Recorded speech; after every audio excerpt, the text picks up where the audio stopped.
నన్ను డయాస్ మీద పెట్టేశారు. But before that actually I must really congratulate mister Gampa. The one he is going to like actually one of the only one who can convince anyone as such. Give him a big round of applause. Yes, 96 nunchi, believe it or not, 96 nunchi may you be in India, may you be abroad or anywhere aina kuda impact jarugutunnappudu I do not know how he really pulls all the trainers onto the dais. I do not know. That's a technique one must learn from Mr. Gampa, and then kudos to him, and then yeah, congratulate him for all this impact as such. You've been attending impact sessions since 8 days, Avana? Yes. So let us start with the greetings. Good afternoon. Now this is not the way, little louder. जोर से बोलना. अभी प्यार से बोलना. What a change, man. This is it. Actually, for anything which you have learned, Mr. Sriram actually just now he had spoken that the communication skills are the pivot of the most essential one. May you be a CEO, may you be an anything as such. నేను ఒక short time of పీరియడ్కి ఇక్కడ వచ్చాను. చాలా మంది IAS aspirants చాలా మంది ఉన్నారు. ఒకసారి చేతులు మళ్ళీ ఎత్తండి, చేతులు ఎత్తండి. చాలా మంది చేతులు ఎత్తుతున్నారు. కొంతమంది క్వశ్చన్స్ అడిగినవి ఇక్కడ వినిపించాయి, కొంతమంది క్వశ్చన్స్ అడిగినవి వినిపించలేదు. నేను వాళ్ళకి కొంత క్లారిఫికేషన్ ఇద్దాం అనుకుంటున్నాను. క్యూంకి why I just actually handle the sessions for the IAS psychology students in Delhi. I do train them in psychology subject. కాబట్టి కొన్ని ఇక్కడ అక్కడ నాకు కూడా తెలుసు. The very first one actually we just have to focus upon the communication skills. जोर से बोलना और प्यार से बोलना అని చెప్పాను. जोर से అంటే you must be audible, you must have your clarity.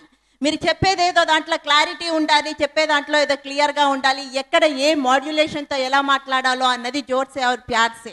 That's what actually all your subjects says. మీరు చిన్నప్పుడు maths, Telugu, maths actually sciences అన్ని సబ్జెక్ట్స్ నేర్చుకున్నారు. Sciences subjects and arts subjects అని 2 రకాల సబ్జెక్ట్స్ ఉంటాయి.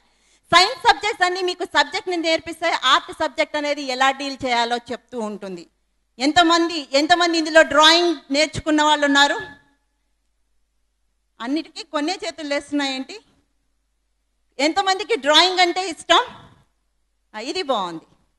ఎస్, ఎందుకంటే కమ్యూనికేషన్లో వినడం కూడా ఒక ఆర్టే. ఇక్కడ చెప్పేవన్నీ కొంతమంది నోట్ చేసుకుంటూ ఉంటారు, కొంతమంది మెదడులో నోట్ చేసుకుంటుంటారు, కొంతమంది పక్కని ఒరే పొద్దు నుంచి నేను వింటున్నాను కదా ఇది నువ్వు వినే అని పడుకుని పక్కవాడి దాంట్లో రిజిస్టర్ చేసుకుంటూ ఉంటారు. అవునా కాదా? ఎస్. ఫస్ట్ కేటగిరీలో ఎంతమంది ఉన్నారు? సెకండ్ కేటగిరీలో ఎంతమంది ఉన్నారు? థర్డ్ కేటగిరీలో చేతులు లేపండి, నేను చెప్తాను అప్పుడు. థర్డ్ కేటగిరీలో ఎంతమంది ఉన్నారు? ఉన్నారు కానీ పాపం ఎత్తట్లేదు. దిస్ ఇస్ వాట్ యాక్చువల్లీ మనకి అన్ని ఇంటర్లింక్గా ఉన్నాయి. నేను ఐఏఎస్ వాళ్ళ గురించి చాలా మంది చాలా క్వశ్చన్స్ అడిగారు. In fact actually the gentlemen who was sitting right in front of me also had enquired about NRIs, IAS and then all. చిన్న బ్రీఫ్గా మీకు అసలు ఐఏఎస్ అంటే ఏంటో నేను మీకు చెప్తాను. సెంట్రల్ గవర్నమెంట్లో highest examination is IAS, state గవర్నమెంట్లో highest examination is group 1 services అంటారు.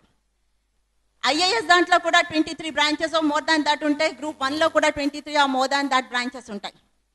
ఈ గ్రూప్ 1 సర్వీసెస్లో ఒక 8 ఏళ్ళ ఎక్స్పీరియన్స్ పుటప్ చేస్తే కనుక వాళ్ళకి రెవెన్యూ డిపార్ట్మెంట్లో మ్యాక్సిమం అక్కడి నుంచి వస్తుంటే అటు ఇటు మిగిలిన డిపార్ట్మెంట్లోంచి కూడా వాళ్ళకి ఐఏఎస్ ఆఫీసర్ హోదా వస్తుంది. ఆ హోదా వచ్చినప్పుడు వాళ్ళ 4 ఇయర్ సర్వీసెస్ దానికి యాడప్ అవుతాయి. ఈరోజు you have a privilege of having Ramanachari గారు. ఆయన హీఈస్ ఫ్రమ్ ది గ్రూప్ 1 నుంచి ఐఏఎస్ ఆఫీసర్ అని ఆయన. ఇంకొక దానికి డౌట్ క్లారిఫికేషన్ ఏంటంటే మేము డిగ్రీలో ఆర్ట్ సబ్జెక్ట్ తీసుకున్నా కూడా ఐఏఎస్ అవ్వచ్చా అని చాలామంది అడిగారు. డిగ్రీలో మీరు ఏ సబ్జెక్ట్ తీసుకున్నా కూడా ఐఏఎస్ అవ్వచ్చు. చాలామంది మన ఐఏఎస్ ఆఫీసర్స్ తెలుగు బ్యాక్గ్రౌండ్తో తెలుగు సబ్జెక్ట్ని వన్ ఆఫ్ ద సబ్జెక్ట్స్ కింద తీసుకుని ఇది వరకు పైకి వచ్చిన వాళ్ళు. ఎస్, ఇంతమంది యాక్చువల్లీ తెలుగు చాలా వచ్చు కదా, మీకు తెలుగు ఎంత బాగొచ్చో నేను చూస్తాను. గుడ్ ఆఫ్టర్నూన్ తెలుగులో ఏమంటారు? Good afternoon. Okay, forget about it. Good morning, శుభోదయం. నేను అడిగింది ఏ భాషలో అడిగాను? ఏ భాషలో చెప్పమని అడిగాను?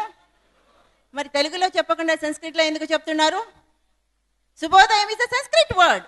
I ask you to give me Telugu word. Come on. మంచి ఉదయము, కంచి ఉదయము, పెంచి ఉదయము, నో, దానికి ఒక వర్డ్ ఉంది. సుప్రభాతం తెలుగు పదమేనా? ఓకే, ఇటు అటు అయిపోతే ఏమవుతుంది అని అంటే, ఇప్పుడు మీరు ఐఏఎస్ ఆస్పిరెంట్స్కి ఒకటి గమనించాల్సింది ఏంటి అని అంటే, ఏ సబ్జెక్ట్ తీసుకున్నా దాని డెప్త్లోకి వెళ్ళాలి. మీ understanding and then observation and analytical skills, వాళ్ళు ఇప్పుడాక అనలిటికల్ లాజికల్ అప్రోచ్ స్కిల్స్ అని అంటున్నారు.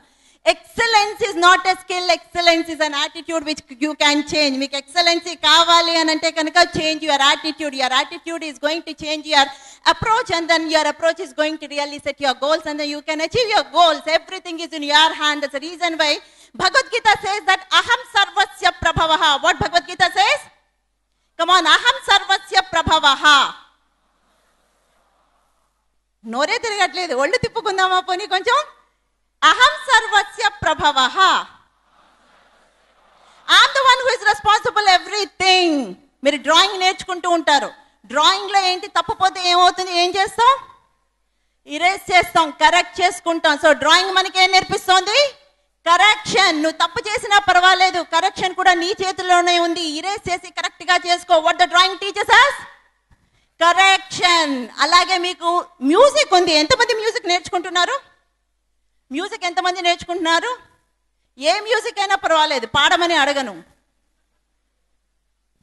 సంగీతంలో మనకి ఒక్కొక్క దానికి, ఒక్కొక్క రాగానికి ఒక్కొక్క ఆరోహణ అవరోహణ ఉంటాయి. సారీ గామా పద నిసా, అన్ని రాగాలకి ఒకటే ఆరోహణ, అన్ని రాగాలకి ఒకటే అవరోహణ మనం ఉపయోగించాం. మోహనికి మోహనే, బిలహరికి బిలహరే, మలహరికి మలహరే, కళ్యాణికి కళ్యాణిని. అంటే ఏంటి అని అంటే, ఇది మనకి కమ్యూనికేషన్ నేర్పిస్తుంది. అన్ని చోట్ల అన్ని నేను ఇలాగే ఉంటాను, నేను ఇలాగే మాట్లాడతాను, ఇలాగే చేస్తాను అంటే కుదరదు. ఏ రాగాన్ని, ఏ మనిషితో నువ్వు ఎక్కడ ఏ సిచ్యువేషన్ ఎలా మాట్లాడుతున్నావో అక్కడ ఆ పదాలని అక్కడ అలాగే ఉపయోగించాలి. సో మనకి మ్యూజిక్ ఏం నేర్పిస్తోంది? Communication skills. What the music teachers you? Teaches all of us actually communication. What the drawing teaches us?